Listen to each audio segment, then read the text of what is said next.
Buildings भी जब जली तो क्या उसके ऊपर इंडिपेंडेंट इन्वेस्टिगेशन नहीं होनी चाहिए थी? हमारे पास सबूत है, मैं इसलिए कहता हूं ओपन अदालत के अंदर टेलीवाइज मुझे सामने लाया जाए। मेरे पास अब सबूत आ गए हैं, मैं ये साबित करूंगा कि ये सारा प्री प्लान था।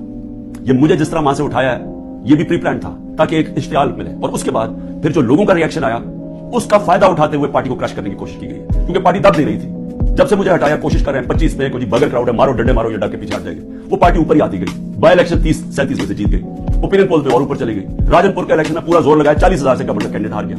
उसके बाद उससे पहले मुझे कत्ल करने की कोशिश की, दूसरी दफा कत्ल करने की कोशिश की। और अब ये प्लान फाइनल बना कि जी इनको अब बिल्कुल खत्म करो पार्टी को, कि जी इन्होंने इदारे की बेहुरमती कर दी। और उसको बेस बना के सारे हमारे ह्यूमन राइट्स खत्म हो गए। सबको जिसको मर्जी पकड़ो, पुलिस फिर रही है, जैसे मर्जी पकड़ दी। आपका वो उसमें नाम आ गया वो जियो फेंसिंग में, इसलिए जनाब वो अच्छा इतने पैसे दे दो, 15 लाख से शुरू होते हैं 10 लाख, अच्छा पैसे दे दो तो हम आपको छोड़ देते। पुलिस पैसे बना रही है, हर जगह लोगों को पकड़ रहे हैं, जिधर नाम लोग घरों में